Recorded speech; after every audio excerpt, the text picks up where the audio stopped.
so they sent me another keyboard. Okay, so I wasn't expecting this, pero yeah, pinadala ulit ako ni Leobog na isa pang keyboard kasi turns out nagustuhan pala nila yung video ko dito sa Leobog K81 nila. Very, very nice. So ito naman, yung pinadala nila sa akin ngayon, isang kanilang Leobog Hi75 naman. So at least na nakita ko sa website nila, itong K81 nila is actually more expensive compared to their Hi75. So this Hi75 is actually cheaper by $20.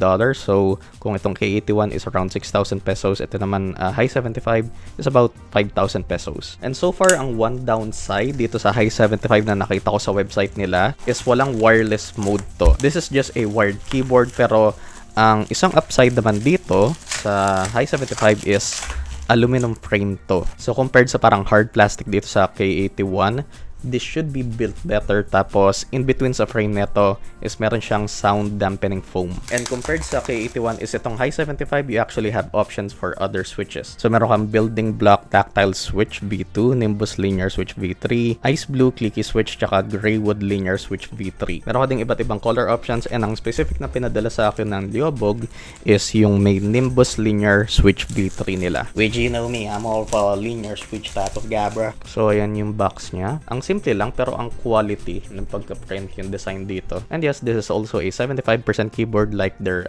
K81. So ayan, Leobog Hi75, ang cute ng artwork niya and shit. Ay, baliktad pa pala yan. And yan, nice presentation like last time. Tapos wow.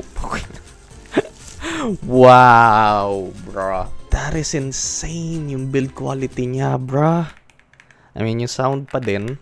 Actually, lagay ko yung mic dito.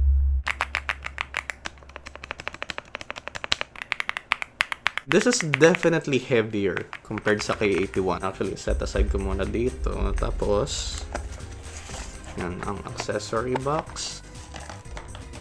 Okay. Meron din tayo yung dual purpose na keycap and the switch puller. Very nice. A very nice braided na type A to type C na cable. It's a gray cable. Very nice. Tapos this looks to be like stickers or... Basta yan, may Leobog branding tayo dyan. Okay, so I'm not entirely sure, pero parang pareho lang ata sila ng weight or just a bit heavier lang tong Hi75. So last time na winay ko yung K81, it weighs about 1 kilo, 1.08. Tapos ito namang Hi75. Wow, 1.4, almost basically 1.5 kilos yan. Mga kaibigan, 1.483 kilos. Ewan ko kung ba't ko nasabi na halos pareho lang sila ng bigat, pero basta, nevertheless, ang bigat pa din ng K81. Tapos, this is way heavier. At least I think the quality of this, like yung, bro, hindi mo ma-flex to at all. Like, sobrang solid niya. It's freaking aluminum, bro. Wow. I mean, for 5K, if this is the build quality that I'm getting, then heck no, I'm not complaining at all. Okay, so ito nga yung white-purple na color option nila, although ang purple lang is ito, and ito yung mga keys na to. Yung iba is more of a sky blue na color. Pati na din yung text dito sa keycaps mismo. And bro, parang aluminum din tong multifunction knob. Yes, this also does have the multifunction knob that you saw from the K81, pero ito, it's just better quality significantly. Medyo ASMR. Bro. Although this part is still plastic, which I don't mind.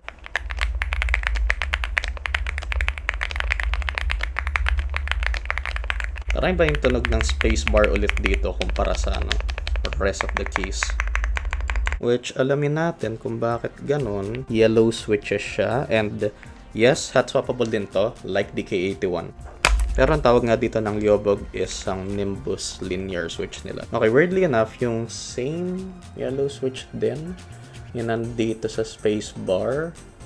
Although it sounds kind of different. Mainly baka dahil sa spacebar to. So that's why it sounds different. But yeah. Malagay nga din dyan yung Leobog branding. So yun yung purple with white characters. Yung white with blue characters. And yung blue with white characters. Tapos ito yung underside nila. It's very cool. Yung detail na yan.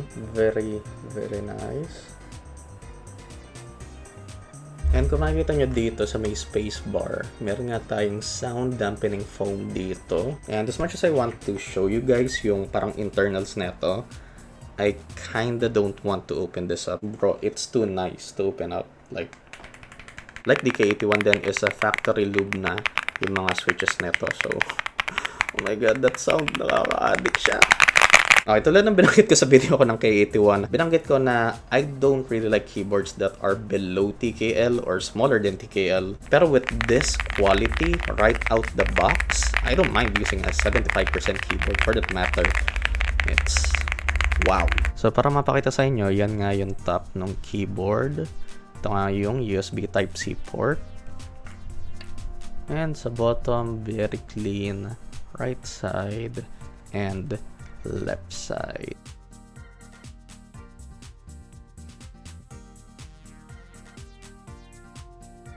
Tapos sa bottom is meron tayong Saturn ba yan? Jupiter. Hindi ko sure kung anong planeta yan, but yeah, that's a really nice touch. And yeah, definitely kung papapiliin ako sa iba't ibang mga color options na itong Hi75, this is definitely what I would choose.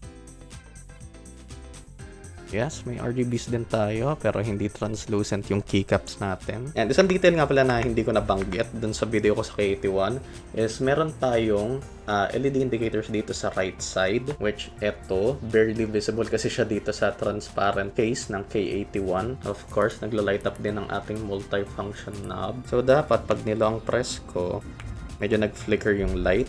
So ngayon, pag in-adjust ko ngayon, yeah, yung brightness naman to ng LEDs. Tapos pag pinindot is you can cycle through the different lighting effects. And definitely, I think it looks better without the LEDs on. And really, I don't have much to say about this keyboard other than that it's insane. It's built like an absolute unit. Kung sinabi ko na yun sa K81, this is more of a fucking unit, bro. Like, you can legitimately use this as a weapon for self-defense, sa zombie apocalypse, ganon. Diba? Keyboard na. Weapon pa siya. And while technically portable to, since detachable yung cable niya, this is definitely something I would bring outside. Or for example, if nag-office ka and yung office nyo is pumapayag na bring your own keyboards, ganon. Yeah, as much as I appreciate the build quality, medyo masakit sa likod to long term, mga kaibigan. Maliban na lang kung willing kang parang ilagay ito sa isang suitcase or some shit. Yeah, this is the kind of keyboard you would want to use sometimes.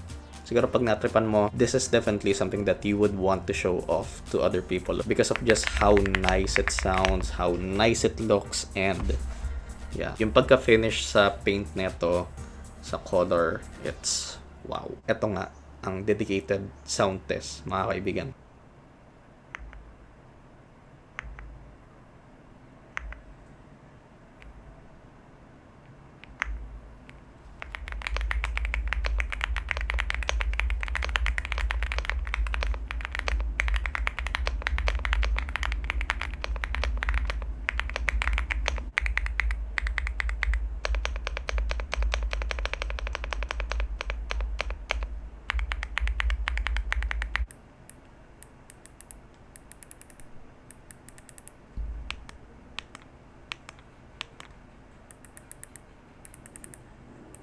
I love the feedback nung in-house na linear switches ng Leobog. It's for 5K, I'm not complaining. Sa build niya, sa factory lube na switches, and yung kung ano man madinagdag dito ng Leobog to make it sound this good, to make it look this good. Yeah, I think I'd be happy to pay 5,000 pesos dito. Parang more of an investment to eh. Like kung gusto mo ng keyboard na talagang tatagal sa'yo, I think, for a really long time. Again, para sa akin, only downside lang dito is wala siyang wireless mode. Strictly a wired keyboard lang to. But other than that, I can't fucking stop. Good job, Leobog. Keep it up. And sila yung one of the companies that deserves recognition, definitely. Like, right out the box, this is the keyboard that you're getting. Pero siguro masasuggest ko kay Leobog is please make a keyboard like this and this layout. So it's kind of like a full-size keyboard, but obviously more compressed compared to an actual full-size mechanical keyboard. So what I definitely miss from a keyboard like this is the numpad. So if ever, Leobog, that you're interested in making a keyboard like that, holla at me. And yeah, and of course performance, no question about it. This is a wired keyboard, so I would be surprised if magkaroon kayo ng problems dito in gaming and shit. And yung typing experience is baka maging typerist ka once you get a keyboard like this. I'll leave the links in the description if you guys want to check out the Leobog Hi75 along with the Leobog K81. So yeah, that's gonna do it for now. As always, leaving a like is the easiest way to support the channel. Consider subscribing if you like my content and turn on notifications for all so you'll be updated on my latest videos. Thanks for watching and I'll see you guys in the next one. Peace.